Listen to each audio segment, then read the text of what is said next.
Il connaît tous les chemins alentours. Il raconte qu'ici, chaque pierre a une histoire. Il semble toutes les connaître. Sur les collines des environs, il a appris par cœur chaque sentier. Souvent je suis ses traces. Je reconnais chacun de ses pas. Lui aussi a plus de gestes que de mots. Ce doit être un peu comme cela chez les paysans, chez tous les paysans du monde. Moi j'aime marcher sur ces sentiers, là où est écrit le livre des paysans.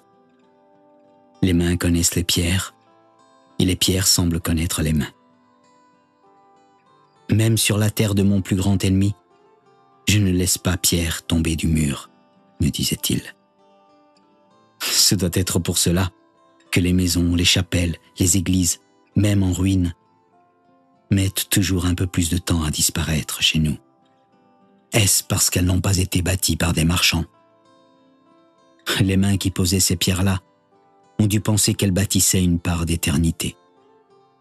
C'était leur manière à elles de défier le temps, de promettre la paix, une famille, un toit, un avenir.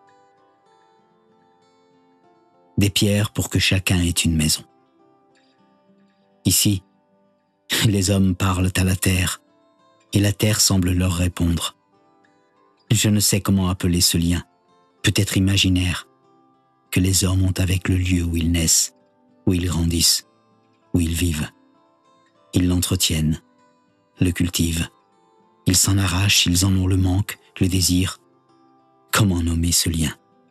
L'appartenance? Les racines? C'est peut-être cela. Ou bien, est-ce quelque chose qui ne se nomme pas? J'entends dire que ce sont les pays qui fabriquent les hommes. Moi, je me dis que ce sont tout autant les hommes qui font les pays, les lieux. Ce sont eux qui les font grands, petits, frileux ou généreux.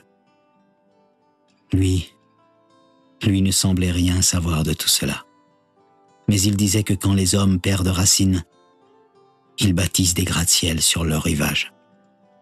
Quand d'autres lui demandaient « D'où êtes-vous » Moi, je connaissais par cœur.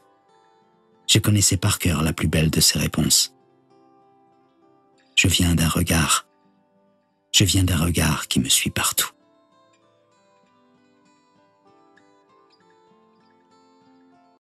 La plus grande ferme de France a donc ouvert ses portes ce matin. Coup d'envoi du Salon de l'Agriculture jusqu'au 6 mars prochain. Quelques 700 000 visiteurs sont attendus au Parc des Expositions de Versailles à Paris. Une grand-messe agricole sur fond de crise profonde. Les cours s'effondrent et le monde paysan est en colère. François Hollande en personne en a fait les frais ce matin. Le président de la République a été sifflé, hué, insulté par des éleveurs lors de sa visite dans les allées du salon. Camille Girard, vous avez suivi le cortège présidentiel ce matin. Le chef de l'État s'attendait à de la colère, mais peut-être pas à ce point.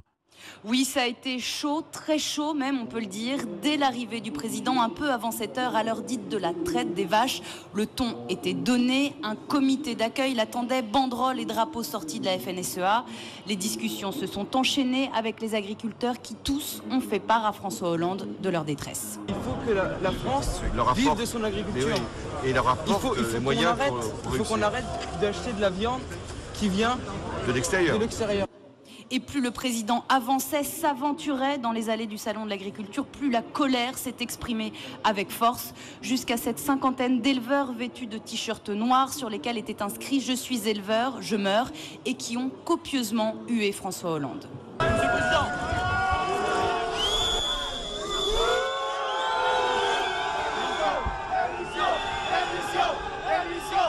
Des appels à la démission lancés par des éleveurs qui tournaient le dos au président de la République lors de son passage. On l'ignore comme il nous ignore, m'a affirmé l'un d'entre eux. Alors, échange tendu, dialogue. Y compris Oui. Dialogue tendu, échange difficile, on l'a entendu Camille, mais est-ce que François Hollande a entendu le message des agriculteurs ?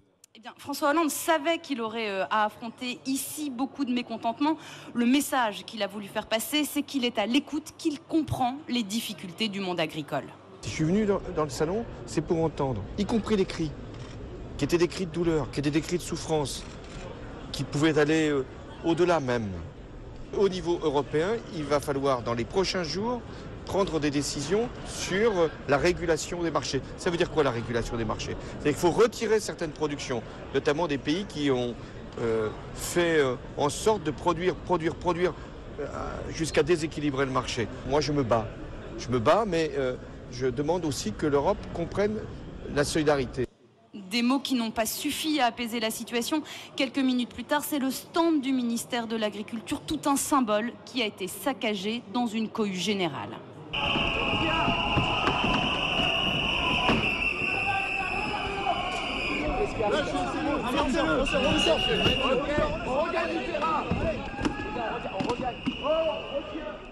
Des dégradations condamnées par Stéphane Le Foll, le ministre de l'Agriculture, tout comme l'accueil sous les huées du président jugé inacceptable.